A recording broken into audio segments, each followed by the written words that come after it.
हमारे झारखंड की माटी ने इस देश को क्या क्या नहीं दिया, किंतु इस देश ने हमारे झारखंड को क्या दिया सिवाय गरीबी, भूखमरी और बेरोजगारी के। नमस्कार, आप देख रहे हैं सच्चाई दर्पण। आपके साथ में हूं अशोक यादव। आज हम बात करेंगे कि कैसे हम अपना झारखंड को डेवलप कर सकते हैं, कैसे हम अपना राज्य को गरीबी से उठाकर एक अमीरी तक लेके जा सकते हैं। इस बारे में आज हम चर्चा करेंगे। झारखंड की माटी ने अपने सपूतों के लिए बहुत कुछ दे के रखी है। यदि हम दूसरे राज्यों से झारखंड की तुलना करें तो हम पाते हैं कि हमारा राज्य दूसरे राज्यों पे उतना ज़्यादा डिपेंड नहीं है, किंतु हमारा झारखंड पे दूसरे राज्य कहीं ज़्यादा डिपेंडेंट है। झारखंड अपना रिक्वायरमेंट को खुद से पूरा करती है, वहीं साथ ही साथ झारखंड दूसरे राज्यों का रिक्वायरमेंट को भी पूरा करती है। क्या नहीं है हमारा झारखंड में? यदि पूरे भारत में देखें तो अकेले झारखंड के पास सबसे अधिक खनिज है, सबसे अधिक कोयले है। यदि आप विश्व स्तर में देखें तो झारखंड का पहचान कोयले के रूप में भी है। वहीं झारखंड में और भी बहुत सारे खनिज संपदा पाए जाते हैं, जैसे कोयला, लोहा, स्टील, तांबा, एल्युमिनियम, सोना, चांदी जैसे और भी बहुत सारे ऐसे खनिज संपदा है जो हमारे झारखंड में भरपूर मात्रा में अवेलेबल है। इतना सारा कुछ होने के बावजूद भी हमारा झारखंड का जो मूलवासी है वो सारे लोग अभी भी भूखमरी का शिकार है, अभी भी गरीब स्थिति में है। हमारे झारखंड को इतना गरीब बनाने के पीछे इस राज्य का कलंकित नेता का हाथ है।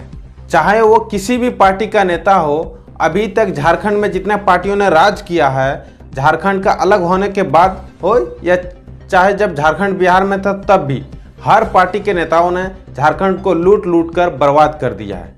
झारखंड को यदि एक अमीर राज्य बनाना है तो सबसे पहले यहाँ के युवाओं को, यहाँ के लोगों को एक अच्छा सरकार चुनकर लाना होगा सत्ता में, जो कि इस राज्य का जो खनिज संपदा है उसका सदुपयोग करके यहाँ का जो लोग है उसको उसका हिस्सेदारी दे करके इस राज्य में अधिक से अधिक डेवलपमेंट कार्य जो करे, उसी पार्टी को लाना है और इस पर हमें अधिक से अधिक जोर देना है।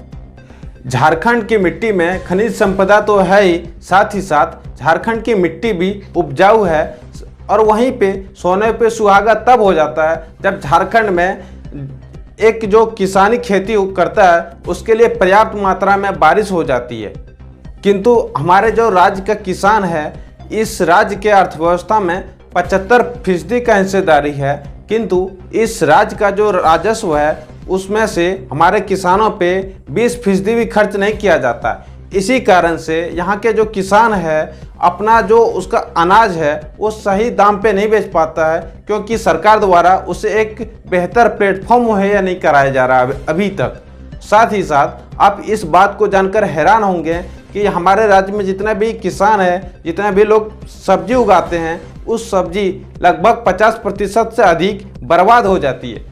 50% सब्जी ही वो बेच पाती है और बर्बाद सिर्फ इसलिए हो जाती है क्योंकि उस सब्जी का उसे सही कीमत नहीं मिल पाती है। यदि हमारे राज्य में कोल्ड स्टोरेज का व्यवस्था होती तो शायद इतने सारे सब्जियां बर्बाद नहीं होती। मैं आपको बता दूं, हमारे राज्य झारखंड में लगभग 10 lakh metric tonne cold storage की व्यवस्था होनी चाहिए, किंतु है सिर्फ 2,17,000 मीट्रिक टन ही। यानी कि इतने बड़े कोल्ड स्टोरेज की दुर्व्यवस्था से जूझ रही है हमारे झारखंड। यदि ये कोल्ड स्टोरेज होती तो हमारे जो किसान है सब्जी को कोल्ड स्टोरेज में रखती और फिर वहाँ से जब उसका कीमत बढ़ती फिर उस फसल को या फिर उस सब्जी को मार्केट में ले जाके बेच सकती थी। तो सबसे पहले हमारे राज्य सरकार को झारखंड में कोल्ड स्टोरेज की जल्द से जल्द व्यवस्था करनी चाहिए ताकि हमारे किसान को अधिक से अधिक लाभ मिल सके। प्रकृति की देवी ने झारखंड को बहुत ही सुंदर बनाई है। हमारे राज्य झारखंड में टूरिज्म का इतना बड़ा स्कोप है, किंतु हमारा सरकार इसका फायदा नहीं ले पाती है। फायदा सिर्फ इसलिए नहीं ले पाती है क्योंकि यहाँ पे बेहतर इंफ्रास्ट्रक्चर नहीं है। मैं आपको बता दूं कि बिहार में सिर्फ एक राजगीर में ऐसा जगह है जो टूरिस्ट के लिए बहुत अच्छा जगह है और वहाँ की सरकार ने वहाँ पे ग्लास ब्रिज बना दी है।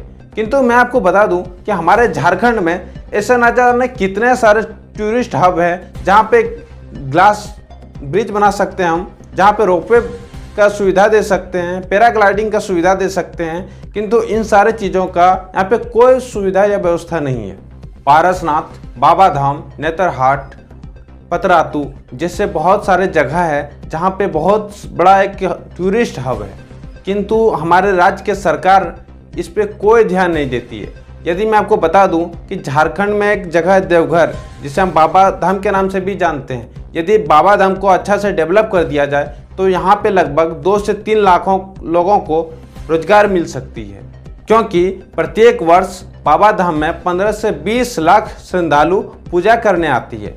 यदि यहाँ पे और भी अलग अलग एक्टिविटी के लिए डेवलपमेंट कर दिया जाए तो वहाँ से भी बहुत बड़ा इकोनॉमी बनकर उभर सकती है।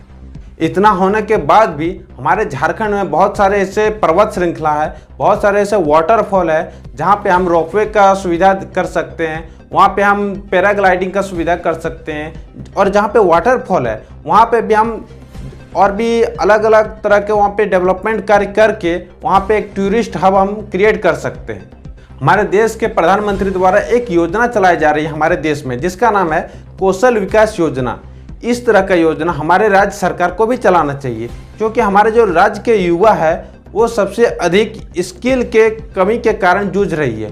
यदि मैं बात करूं कि हमारे राज्य झारखंड का जो एजुकेशन व्यवस्था है, आप यदि एजुकेशन व्यवस्था पे नज़र डालें तो आप भी माथा पकड़ लेंगे, क्योंकि हमारे जो सरकारी स्कूल में जो शिक्षक है, प्राइवेट स्कूल के तुलना में सरकारी शिक्षकों को सबसे अधिक वेतन मिलती है, और प्राइवेट स्कूल में जो शिक्षक होते हैं उसे कम वेतन मिलती है। किंतु फिर भी प्राइवेट स्कूल में बेहतर शिक्षा दी जाती है, वहीं सरकारी स्कूल में सबसे घटिया लेवल का शिक्षा व्यवस्था दी जा रही है। हमारे राज्य सरकार को शिक्षा व्यवस्था पर जल्द से जल्द ध्यान देनी चाहिए। यदि ध्यान नहीं दी गई तो यहाँ के युवा बेरोजगार ही बन के रह जाएंगे, क्योंकि शिक्षा व्यवस्था पे ध्यान नहीं दी गई तो उसके पास बेहतर स्किल ही नहीं हो पाएगी। हमारे राज्य सरकार द्वारा बस सुविधा चलाई जा रही है, किंतु जितना भी बस सुविधा चलाई जा रही है ये पर्याप्त नहीं है। यदि झारखंड के लोगों को फायदा पहुंचाना है ट्रांसपोर्ट व्यवस्था में, तो और भी अधिक सरकारी बस की आवश्यकता है। मैं आपको बता दूं कि देवघर से गोड्डा जाने के लिए लगभग 150 से 180 रुपये तक भाड़ा वसूली जा रही है प्राइवेट बस के द्वारा, जबकि यहाँ पे जो भाड़ा ली जा रही है वो 150 से कम होनी चाहिए, लगभग 100 रुपये तक होनी चाहिए। हमारे राज्य में स्पोर्ट्स का भी बेहतर सुविधा नहीं दी गई है।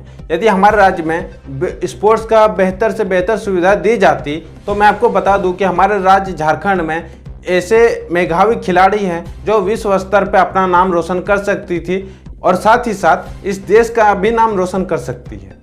आज के लिए इतना ही, अगले वीडियो में फिर मिलेंगे, तब तक के लिए जय हिंद।